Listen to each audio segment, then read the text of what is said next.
Khi sự thật bị thao túng, con người sẽ đánh mất đi điều gì? Niềm tin, khả năng phán đoán, hay là chính phần người của mình?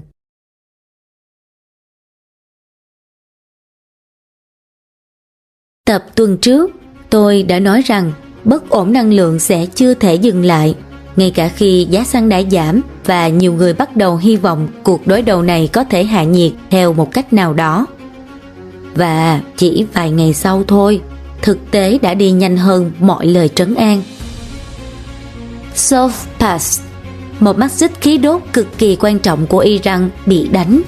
Sau đó, Iran đáp trả vào hạ tầng LNG của Qatar ở Ras Laffan.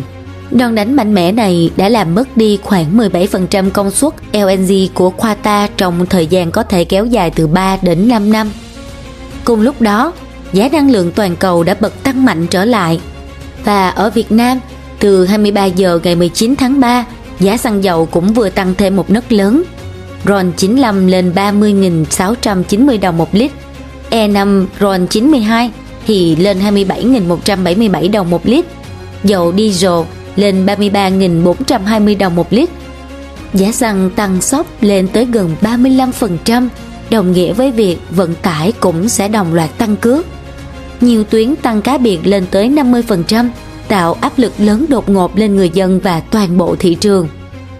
Trước đây, trung bình để đổ đầy một chiếc SH với RON 95 sẽ mất khoảng 130.000, còn bây giờ phải mất hơn 230.000. Đó có lẽ là những thông tin mà nhiều người đang quan tâm, theo dõi và bàn luận sôi nổi. Nhưng điều tôi muốn cùng anh chị chia sẻ hôm nay lại không phải là chuyện giá xăng tăng, cũng không chỉ là chuyện chiến tranh lại leo thang. Bởi nếu chỉ nhìn như vậy, chúng ta vẫn đang nhìn thế giới theo một cách cũ. Ở đâu đó có chiến tranh, rồi ở đây ta chịu ảnh hưởng.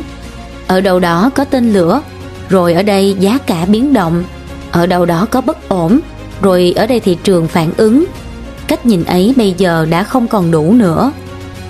Vì chiến tranh hiện đại không chỉ đi qua tên lửa, căn cứ quân sự, mỏ khí, tàu chở dầu hay các tuyến hàng hải.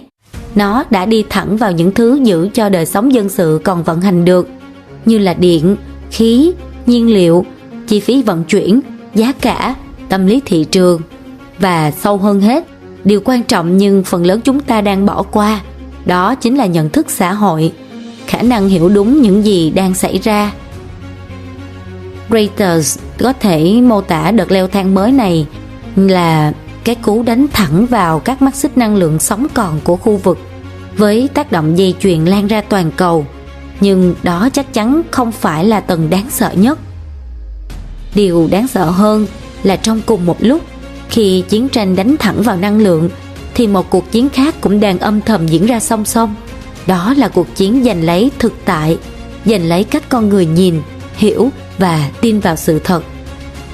Cùng với các trận đánh ngoài thực địa, hiện nay một làn sóng dữ dội hơn đang bùng nổ, đó là hình ảnh giả. Video cũ bị gán ngữ cảnh mới, nội dung gây nhiễu và những câu chuyện được dàn dựng bởi công nghệ AI ngày càng không thể phân biệt được. Nó đủ nhanh, đủ để chiếm lấy phản xạ đầu tiên của đám đông. Reuters, AP và nhiều nguồn kiểm chứng quốc tế giờ đây đều ghi nhận cảnh báo hiện tượng thông tin sai lệch và nội dung thao túng lan mạnh quanh làn sóng chiến sự này.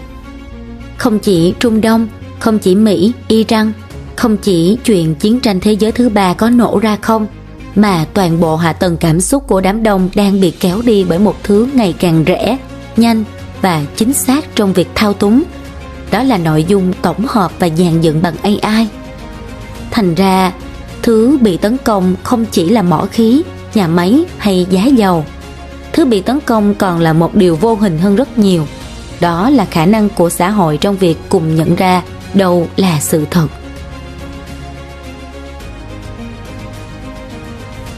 Chúng ta tưởng mình đang theo dõi một cuộc chiến ngoài kia, nhưng thật ra một phần của cuộc chiến ấy đang diễn ra ngay trong mắt, trong tai, trong hệ thần kinh, trong phản xạ và trong niềm tin của mỗi con người.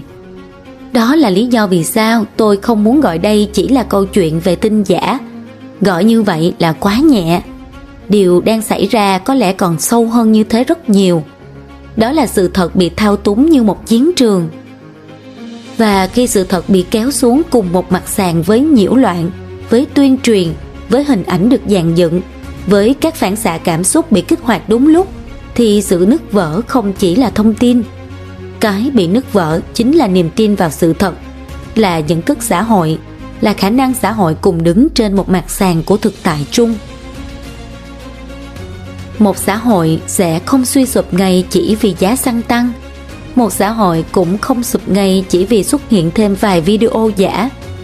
Một xã hội sẽ bắt đầu nứt vỡ từ lúc mà con người không biết còn tin được vào đâu, nên hiểu chuyện gì, theo cách nào, và dần mệt đến mức không còn muốn đi tìm sự thật nữa.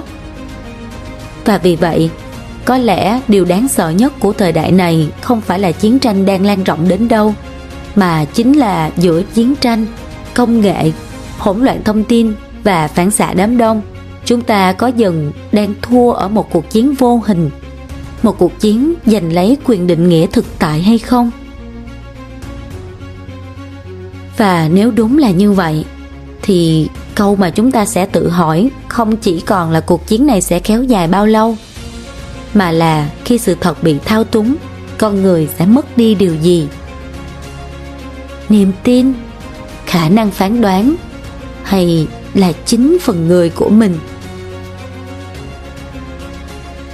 Kim đã nhấn mạnh câu hỏi này từ khi bắt đầu tập podcast này.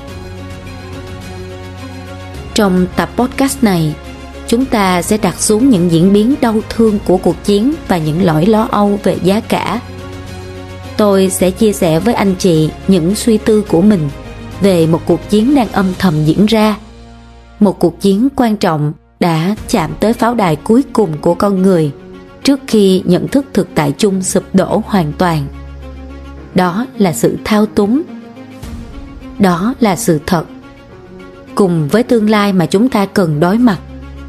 Và với góc nhìn chiêm tinh, chúng ta sẽ cùng nhìn vào những gì mà chu kỳ này đang thúc đẩy để thấy được con đường mà bản đồ đã vẽ ra. Tôi là Vashna Thiên Kim.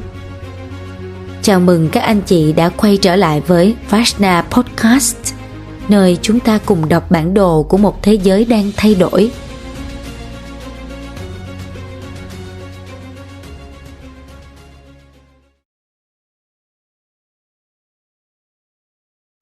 Và nếu đã sẵn sàng, anh chị hãy nhấp một ngụm trà ấm và chúng ta sẽ bắt đầu câu chuyện của ngày hôm nay.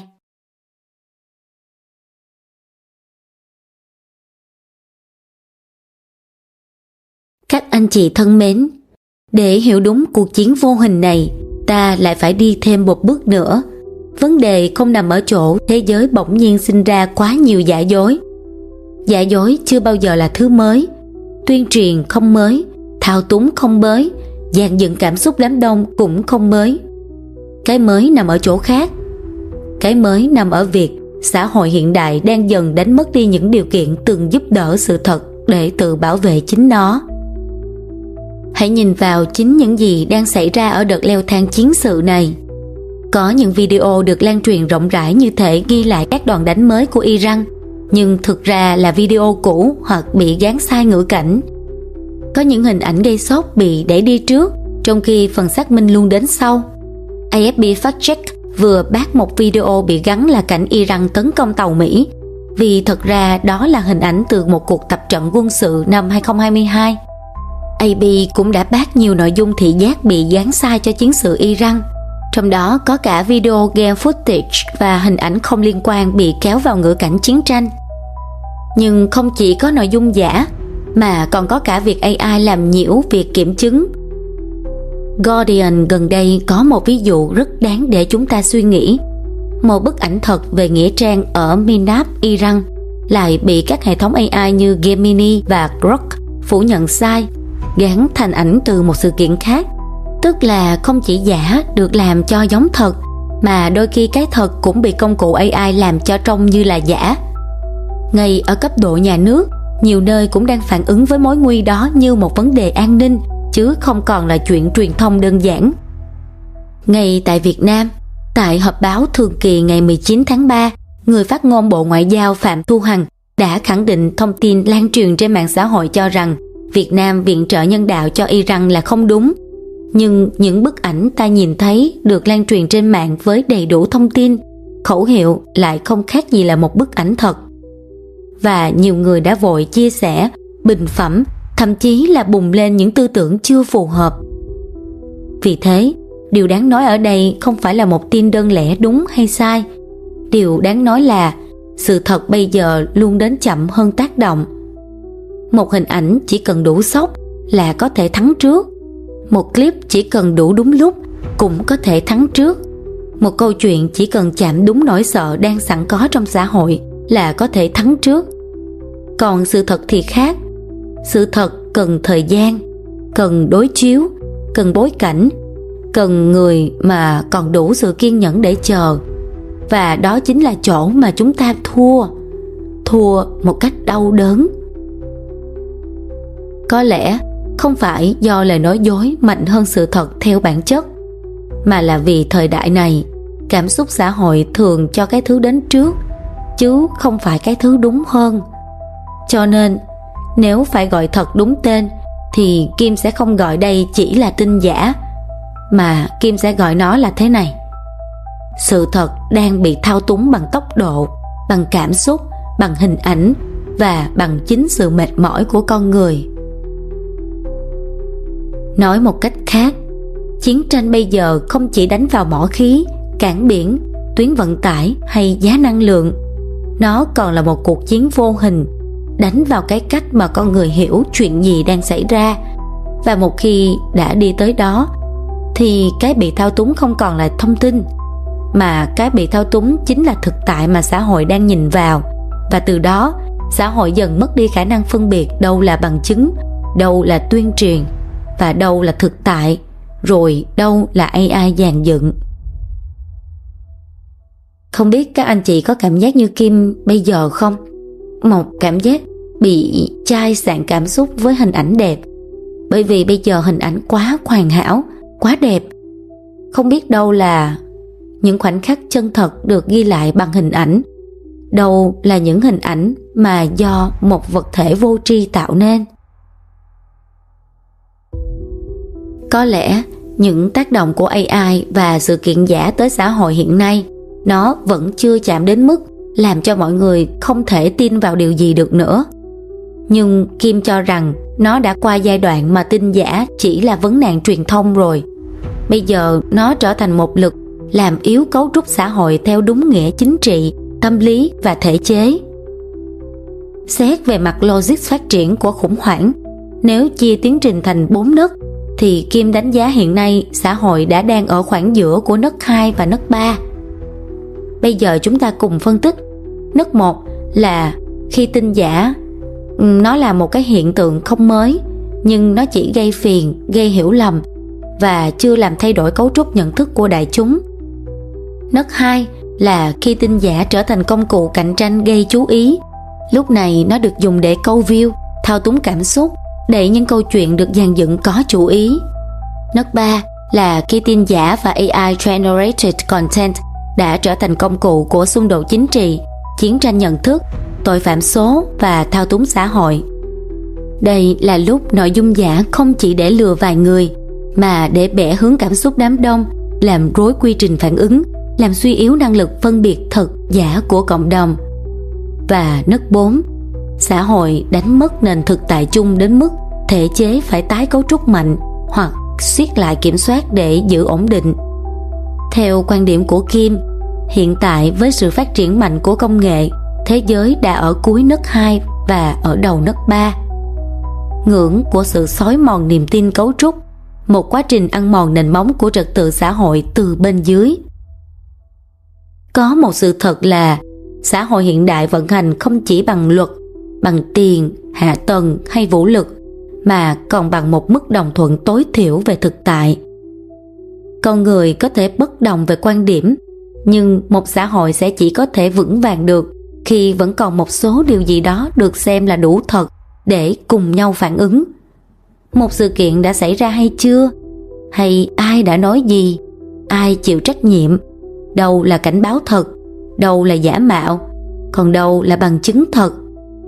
Nhưng khi AI, deepfake, synthetic media và thuật toán khuếch đại cảm xúc làm vỡ cái nền đó, đứt gãy không xảy ra ngay như một vụ nổ. Nó xảy ra như một quá trình mục ruỗng, và lúc nội dung sự thật trở nên quá rẻ để sản xuất và lại quá đắt để xác minh, thì xã hội bắt đầu mất đi lực ma sát cần thiết để duy trì lý trí tập thể. Kim sẽ chia sẻ phân tích của mình ở 3 tầng con người, xã hội và cả tầng thể chế, để chúng ta có thể thấy được bức tranh mà con người đang bước vào mang theo một sự nguy hiểm như thế nào.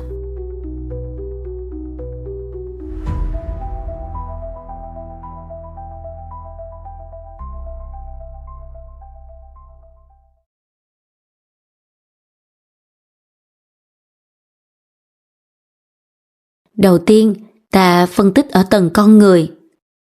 Khi sự thật không còn tự đứng vững được nữa, đó là lúc cuộc chiến vô hình này trở nên thực sự nguy hiểm, bởi nó không còn làm cho con người hiểu sai, nó làm cho con người mất dần đi khả năng hiểu đúng với 3 giai đoạn tác động. Đầu tiên, tác động không phải là mọi người đều bị lừa, mà chính là quá tải nhận thức. Khi một người phải tiếp xúc liên tục với dòng thông tin có cường độ cao, nhiều hình ảnh gây sốc, clip cắt ghép, giọng nói giả, cảnh chiến sự không rõ nguồn, lời khẳng định đầy chắc chắn nhưng không thể kiểm chứng ngay, não bộ sẽ không vận hành theo chế độ phân tích lâu dài. Nó phải chuyển sang chế độ phản xạ, đó là sợ hãi, giận dữ, nghi ngờ, chia sẻ hoặc chọn phe phái. Đây là lúc con người không còn đọc thông tin, họ bị thông tin điều khiển nhịp cảm xúc. Công nghệ deepfakes đã làm mờ đi rất nhiều ranh giới giữa nhận thức và xác thực. Tác động thứ hai là một dạng chai lì cảm xúc thụ động. Lúc đầu, người ta có thể thấy sốc vì nhiều thứ giả, nhưng sau một khoảng thời gian, hệ thần kinh không thể duy trì mức cảnh báo liên tục, nó tự bảo vệ bằng cách tự tê liệt. Và khi đó, xảy ra nghịch lý rất đáng sợ. Không phải ai cũng tin tin giả, mà nhiều người không còn đủ năng lượng để quan tâm đến thật hay giả nữa. Họ sẽ lướt qua chiến tranh như lướt qua giải trí, lướt qua thiên tai như lướt qua quảng cáo, lướt qua lời kêu cứu như là lướt qua một cái meme. Xu hướng này thật sự là một cuộc khủng hoảng sâu hơn của tri thức, nơi seeing is no longer believing. Và điều đó không chỉ làm tăng sự lừa dối, mà còn làm suy yếu khả năng hình thành phán đoán đạo đức. Tác động thứ ba là sự hình thành của một kiểu nhân cách thời đại. Người mà luôn nghi ngờ nhưng không kiểm chứng, luôn phản ứng nhưng không đào sâu, luôn kết luận nhưng không chịu trách nhiệm với kết luận của mình. Đây là một dạng co rút của nội lực nhận thức. Người ta sẽ không còn đủ sức ở lại với sự mơ hồ để chờ bằng chứng tốt hơn, mà cũng không còn đủ niềm tin để trao tính hợp pháp cho bất kỳ nguồn nào. Từ đây, xã hội sẽ sinh ra hai cực đoan song song. Một cực dễ tin vào mọi thứ, còn cực kia thì không tin gì cả. Và cả hai đều dễ bị thao túng như nhau. Khi sự giả dối trở nên phổ biến, ngay cả nội dung thật cũng có thể bị phủ nhận là chắc AI dựng lên để né tránh trách nhiệm. Ở tầng con người thì đây là logic suy thoái mà chúng ta có thể thấy rất rõ xu hướng xảy ra. Bắt đầu là sự nhiễu loạn thông tin, rồi quá tải thần kinh, đến phản xạ cảm xúc thay cho suy xét, rồi sẽ chai lì cảm xúc và suy giảm niềm tin, cuối cùng mất đi năng lực phán đoán độc lập. Khi sự thật bị thao túng quá lâu, con người không chỉ bị lừa, mà họ bắt đầu bị bào mòn khả năng còn giữ được sáng suốt của mình hay không. Và khi điều đó xảy ra trên diện rộng, thì phần thua tiếp theo không còn là từng cá nhân riêng lẻ nữa. Nó sẽ là xã hội. Cấu trúc xã hội sẽ thực sự vỡ.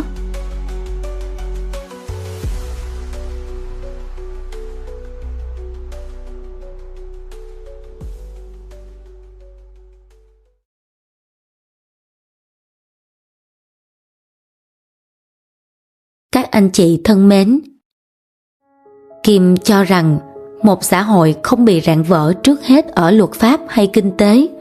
Một xã hội sẽ bị rạn vỡ trước hết là ở chỗ con người bên trong nó không còn cùng nhìn vào một thực tại chung nữa. Đó mới là tầng thua lớn hơn. Khi một cá nhân mệt mỏi với sự thật, đó vẫn còn là chuyện của một cá nhân. Nhưng khi rất nhiều người cùng mệt như thế, cùng nghi ngờ như thế, rồi cùng phản ứng như thế, thì nó đã trở thành khí hậu chung của xã hội. Và một xã hội sống quá lâu trong khí hậu đó, bắt đầu nó sẽ đổi cấu trúc từ bên trong. Điều đầu tiên bị rạn không phải là đạo đức, không phải thể chế, không phải kỷ cương, mà là thực tại chung. Một xã hội muốn tồn tại không cần tất cả mọi người giống nhau, không cần ai cũng phải nghĩ giống ai, không cần hết tranh cãi, vì chúng ta tranh cãi tích cực để phát triển.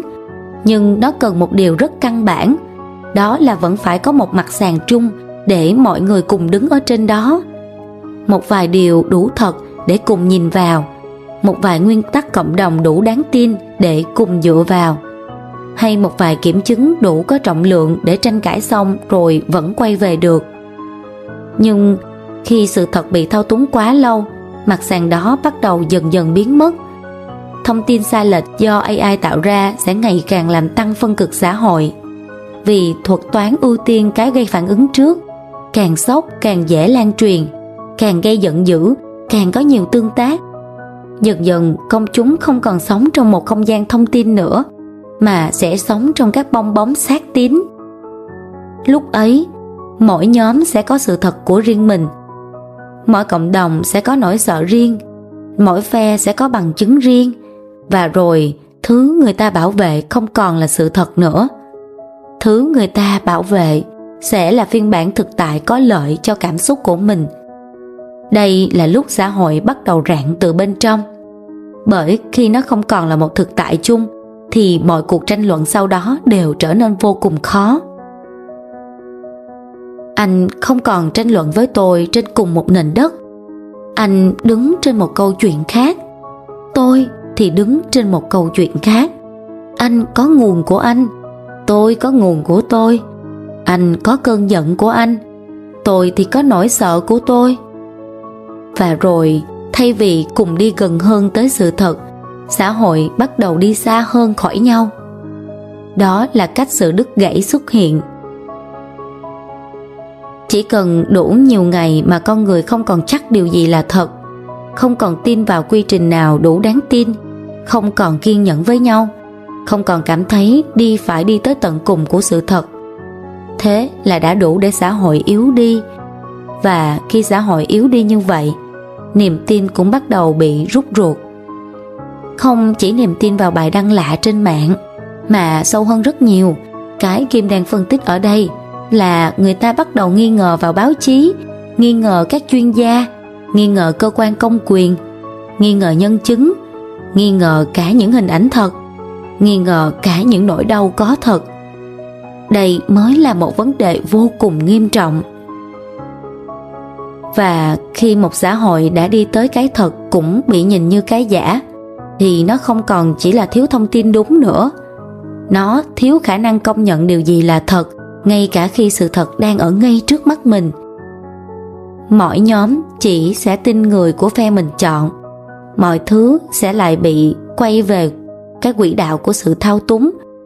Deepfake sẽ không chỉ là công cụ gian dối, mà nó còn làm lung lay chính nền tảng của những quy trình dựa trên bằng chứng, kể cả trong y tế hay tri thức cộng đồng. Nhìn bề ngoài thì xã hội bây giờ vẫn rất sôi động, vẫn đầy tiếng nói, vẫn đầy những tranh cãi, vẫn đầy những phân tích, bình luận, quan điểm. Nhưng bên dưới sự sôi động đó là một tinh thần mỏi mệt rất lớn. Mỏi mệt vì không biết bám vào đâu, mỏi mệt vì cái gì cũng có thể bị lật ngược, mỏi mệt vì mỗi lần muốn hiểu một việc gì đó cho đúng, người ta phải bơi qua quá nhiều lớp nhiễu. Và một xã hội mỏi mệt như thế thì sẽ rất dễ bị thao túng. Đây là điểm cực kỳ quan trọng.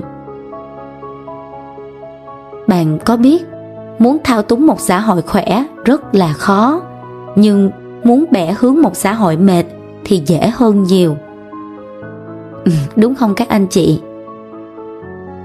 Chỉ cần một đợt cảm xúc đủ mạnh, một cú sốc đủ đúng lúc, một hình ảnh đủ lan truyền, một câu chuyện đủ đúng với định kiến đã có sẵn, thế là đã đủ làm cho đám đông nhiễu loạn, làm cộng đồng chia phe phái, làm lòng tin đổ xuống và làm người ta hành động trước khi hiểu thấu đáo chuyện gì đang diễn ra. Đó là lý do vì sao trong thời đại này, một xã hội không chỉ đối mặt với nguy cơ bị chia rẽ vì khác biệt quan điểm, mà nó phải đối mặt với nguy cơ bị điều khiển từ những âm mưu của các làn sóng cảm xúc ngắn hạn. Nếu nhìn theo góc nhìn chiêm tinh, thì đây là lý do vì sao giai đoạn này không chỉ là hỗn loạn nhất thời. Bởi Diêm Vương Tinh ở Cung Bảo Bình không chỉ nói về công nghệ hay mạng lưới, nó nói về việc quyền lực đang đi sâu vào những cấu trúc vô hình như ý thức tập thể, đám đông, cộng đồng, hệ thần kinh xã hội. Tức là cái đang bị tái cấu trúc nó không chỉ là công cụ, mà là cách xã hội hình thành nhận thức chung. Nói cách khác, đây không chỉ là một giai đoạn nhiều biến cố, đây là một giai đoạn mà cấu trúc niềm tin của xã hội đang bị viết lại. Và nếu ta vẫn không nhìn ra điều đó, ta vẫn sẽ cứ tưởng rằng vấn đề nằm ở từng việc riêng lẻ. Một video giả ở đây nè, một thông tin sai ở đó kìa, hay là một cú thổi phồng ở chỗ khác. Nhưng không, vấn đề lớn hơn là từng vụ việc nhỏ đó cộng dồn lại, nó đang làm suy yếu dần khả năng xã hội trong việc không còn cùng nhau nhìn vào một điều đó như một sự thật chung nữa. Trong suy nghĩ của Kim, một xã hội không suy sụp ngay khi có quá nhiều lời nói dối, mà nó chỉ sụp đổ dần khi sự thật không còn đủ sức để giữ con người ở lại với nhau.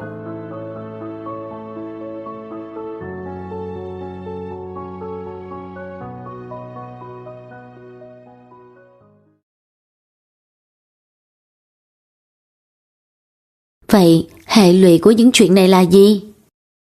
Tất nhiên, không một nhà nước nào có thể đứng yên khi niềm tin, thông tin và trật tự xã hội cùng lúc trở nên mong manh hơn. Đây là một logic rất rõ. Khi sự thật bị thao túng, điều bị đe dọa không chỉ là nhận thức của đám đông, điều bị đe dọa là khả năng điều hành của toàn bộ hệ thống. Bởi một thể chế muốn vận hành được, nó không chỉ cần luật pháp, ngân sách, bộ máy hay công cụ cưỡng chế, nó còn cần một thứ nền tảng hơn nhiều. Đó là xã hội phải còn đủ lòng tin để phản ứng theo một trật tự nào đó đã được định vị sẵn, như là tin vào cảnh báo, tin vào quy trình, tin vào xác minh, tin vào những phát ngôn có trách nhiệm, tin vào việc khi khủng hoảng xảy ra thì vẫn còn một số mốc để bám vào.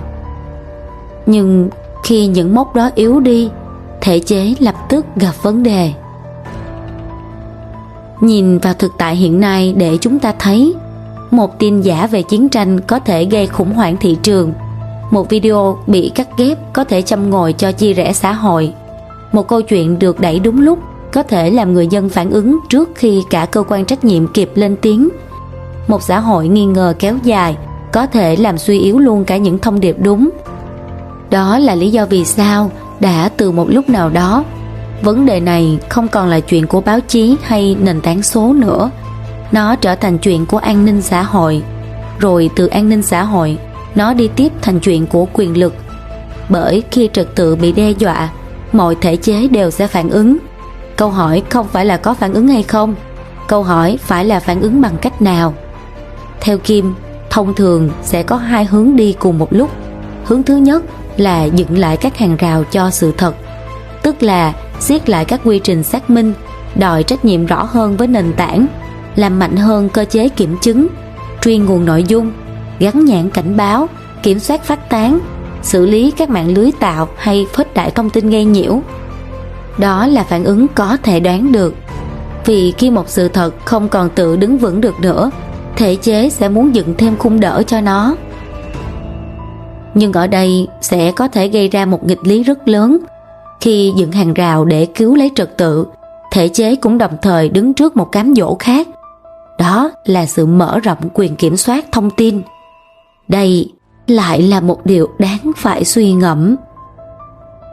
Bởi giữa hỗn loạn và kiểm soát, khoảng cách nhiều khi ngắn hơn người ta tưởng. Một xã hội càng nhiễu, càng hoảng, càng phân mảnh thì lời kêu gọi siết lại để giữ ổn định càng dễ được chấp nhận. Và khi điều đó xảy ra, ranh giới giữa bảo vệ sự thật và kiểm soát sự thật bắt đầu trở nên rất mong manh. Đó là một điểm cực kỳ nhạy cảm của thời đại này. Vì nếu ta không phản ứng, xã hội có thể trượt sâu hơn vào hoảng loạn. Nhưng nếu phản ứng quá tay, xã hội sẽ có thể bước sang một thời kỳ khác, một thời kỳ mà thông tin bị quản chặt hơn, không gian tự do thì bị thu hẹp lại, và quyền lực có thêm lý do để đi sâu vào đời sống nhận thức của con người. Nói cách khác, sau hỗn loạn thông tin, thế giới rất có thể sẽ đi tới một pha siết lại. Siết lại bằng luật, siết lại bằng chuẩn xác thực, siết lại bằng công nghệ truy nguồn, siết lại bằng trách nhiệm nền tảng, và ở một số nơi có thể còn siết lại bằng chính trị. Chiếu ở dưới góc nhìn chiêm tinh học, đây là chỗ mà thổ tin ở cung Bạch Dương trở nên rất đáng chú ý. Bởi Bạch Dương là xung lực, là phản ứng nhanh, là va chạm, là bùng nổ. Nhưng thổ tinh khi đi vào Bạch Dương không phải để giữ mọi thứ tiếp tục trôi theo bản năng. Nó là tín hiệu của một lực muốn dựng lại khung, kỷ luật, trách nhiệm và biên giới trong chính vùng đang quá nóng, quá nhanh, quá kiểm soát đó. Tức là sau một giai đoạn mà công nghệ, chiến tranh thông tin, cảm xúc đám đông và sự mơ hồ nhận thức bùng lên rất mạnh, sẽ đến một giai đoạn mà thế giới muốn hỏi rằng ai là người chịu trách nhiệm, ai xác minh, cái gì được tính là bằng chứng, ai có quyền phát tán, đâu là ranh giới giữa tự do và phá hoại, đâu là quyền tiếp cận thông tin và đâu là thao túng tập thể. Còn Diêm Vương ở cung Bảo Bình lại cho thấy cuộc siết đó sẽ không diễn ra ở mô hình cũ. Nó không chỉ là chuyện nhà nước quản lý báo chí như một thế kỷ trước.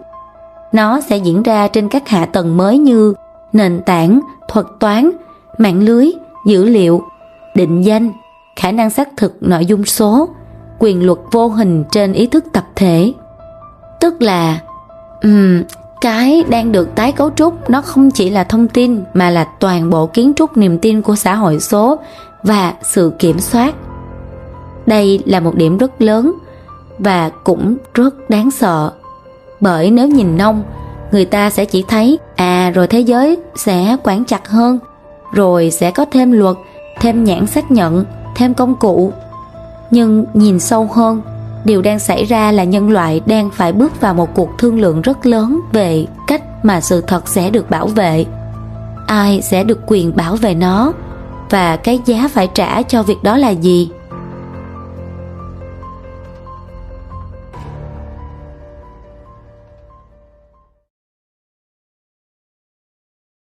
Đây thật sự là một câu chuyện vượt rất xa khỏi vài cái clip giả hay vài làn sóng nhiễu loạn trên mạng. Đây thật sự là câu chuyện về tương lai của trật tự xã hội. Một bên là hỗn loạn, một bên là kiểm soát. Rồi ở giữa là gì?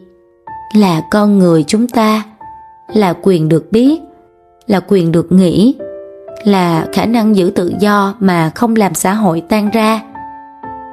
Anh chị hãy cùng Kim hình dung về một tương lai gần mà mình đi đâu, làm gì, ai cũng biết, nhất là hệ thống quản lý.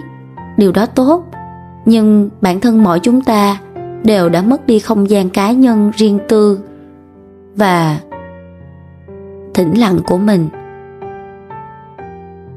Và lúc đó, hệ thần kinh của chúng ta buộc sẽ trở nên căng thẳng hơn, cảm thấy bất an hơn. Bởi chúng ta vốn dĩ không dễ chịu khi rất nhiều ánh nhìn đang soi vào. Đó là thực tại của tâm lý. Và đó là lý do vì sao mà Kim nhận định rằng cuộc chiến vô hình này không hề nhỏ. Nó không chỉ làm cho vài người hiểu sai, nó có thể đẩy cả xã hội đi tới chỗ phải chọn giữa sự hỗn loạn kéo dài và một trật tự được dựng lại với cái giá rất đắt. Nhưng dù thế giới có dựng thêm bao nhiêu hàng rào, có siết thêm bao nhiêu luật, có phát triển thêm bao nhiêu công cụ xác thực, thì vẫn còn một câu hỏi Kim muốn nói ra, rằng chúng ta không ai có thể né tránh được nếu chúng ta còn quan tâm đến chính mình và tương lai của thế hệ nối tiếp, có phải không? Nếu con người ở giữa tất cả những thứ đó ngày càng mệt mỏi hơn, yếu hơn và mất dần khả năng đứng vững trong sự thật, thì xã hội sẽ giữ mình bằng cách nào?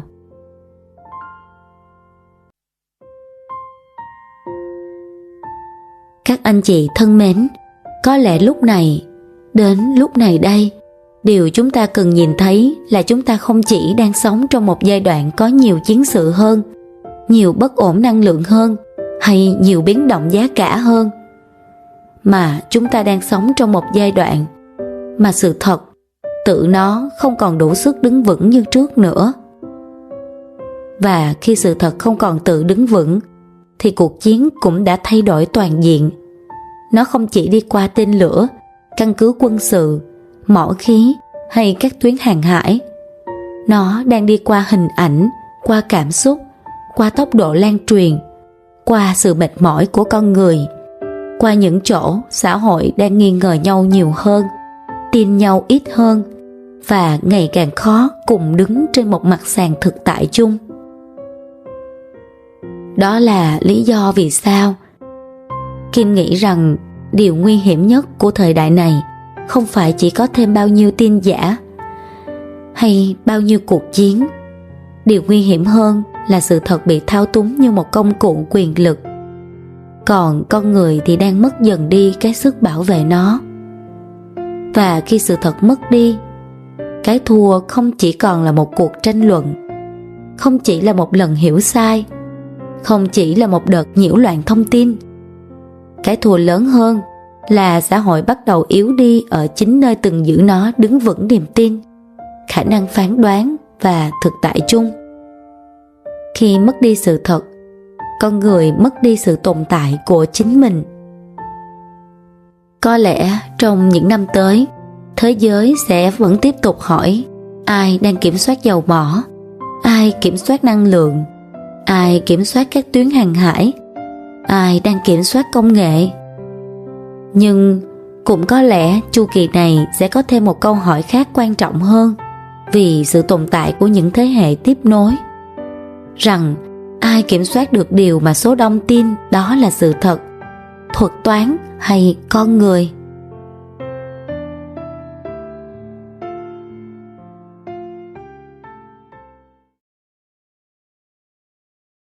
Và nếu đó là mặt trận mới của thời đại này, thì thứ cần được giữ lại trước tiên có khi không chỉ là thông tin đúng, mà là khả năng của con người chúng ta trong việc còn đủ sáng suốt để nhận ra đâu là sự thật, đâu là thao túng và đâu là phần người mà mình không được phép đánh mất giữa tất cả những thứ đó. Phía sau cuộc chiến vô hình này có lẽ là một cuộc chuyển động lớn hơn rất nhiều đang tới nhanh. Một chuyển động không chỉ làm thông tin bị thao túng, mà còn có thể viết lại cách con người học, làm việc, sáng tạo, tin tưởng và sống cùng với nhau. Và có lẽ trước khi suy nghĩ làm sao để đứng vững trong cuộc chiến vô hình này, có lẽ câu hỏi chúng ta cần phải biết và nhớ đó là AI đang đưa thế giới đi tới đâu trong năm 2026? Sẽ tiếp tục là những cơn sốt công nghệ mới, những làn sóng ảo tưởng mới, hay là khởi đầu của một cuộc tái cấu trúc quyền lực rất lớn như về lao động, giáo dục, truyền thông và chính con người? Còn nếu ta nhìn bằng chiêm tinh, 2026 có thể chính là một điểm bản lề như vậy. Một năm mà công nghệ, ảo tưởng tăng tốc và nhu cầu siết lại luật lệ bắt đầu va chạm mạnh vào nhau. Một năm mà câu chuyện không còn là máy sẽ làm được gì, mà là con người sẽ còn giữ được gì giữa những công nghệ đó. Và đó cũng sẽ là điều mà Kim muốn tiếp tục cùng anh chị trong tập podcast tuần sau. Mình sẽ mổ xẻ thêm. Nếu anh chị cũng đang có những quan sát, trăn trở hay góc nhìn riêng về những chuyển biến của thời đại này, hãy chia sẻ xuống phần bình luận hoặc là gửi email cho Kim. Biết đâu chính từ những suy nghĩ ấy, chúng ta sẽ cùng nhau nhìn rõ hơn con đường mà thế giới đang cùng nhau bước vào.